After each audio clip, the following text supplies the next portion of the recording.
देखिए हर खबर यहीं पर। सब्सक्राइब कीजिए TV9 भारतवर्ष। साल 1975 में 26 जून की सुबह रेडियो पर तत्कालीन प्रधानमंत्री इंदिरा गांधी की वो घोषणा जिससे पूरे देश की नींव हिलने वाली थी।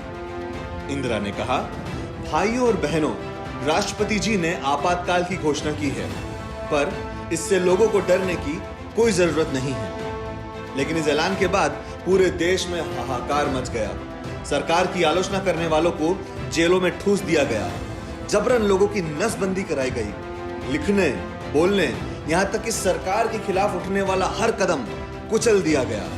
पूरा देश इस आपातकाल की आग में सुलग उठा और इस तरह 44 साल पहले लिखा गया विश्व के सबसे बड़े लोकतंत्र का काला अध्याय। सभी नागरिकों के मौलिक अधिकार निलंबित कर दिए गए। अभिव्यक्ति का अधिकार ही नहीं, लोगों के पास जीवन जीने का अधिकार भी नहीं रहा। 25 जून की रात से ही देश में विपक्ष के नेताओं की गिरफ्तारियों का दौर शुरू हो गया। जयप्रकाश नारायण, लालकृष्ण आडवाणी, अटल बिहारी वाजपेयी समेत सभी बड़े नेताओं को जेल में डाल दिया गया और लगभग देश की सभी जेल भर गई। आखिरकार 21 महीनों बाद यानी 21 मार्च 1977 में आक्रोश का यह सिलसिला थमा। पर आखिर सवाल ये कि कैसे पड़ी इस आपातकाल की नींव।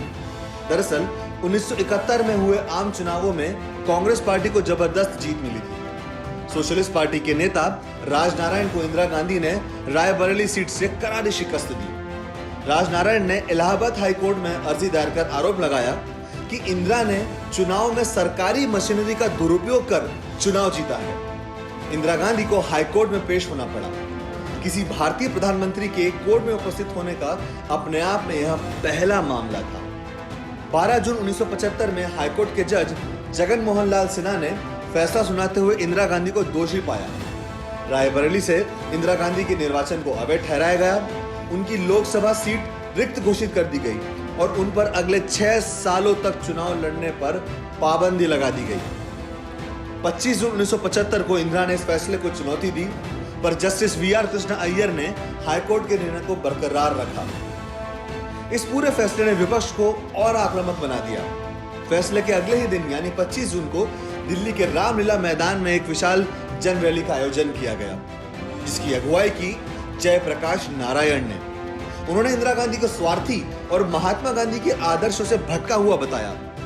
जेपी ने रैली में रामधारी सिंह दिनकर की एक कविता का अंश पढ़ा, जो कि बाद में नारा बन गया। सदियों की ठंडी बुझी राख सुगबुगा उठी, मिट्टी सोने का ताज पहन इठलाती है। दो राह समय के रथ का घर घर नाद सुनो, सिंहासन खाली करो कि जनता आती है।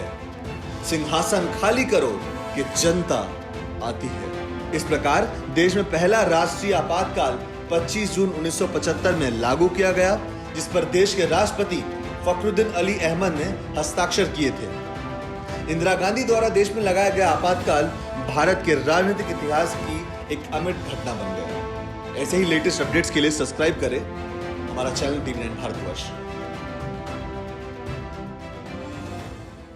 फिक्र आपकी, सोमवार से शुक्रवार रात 9 बजे सिर्फ TV9 भारतवर्ष पर।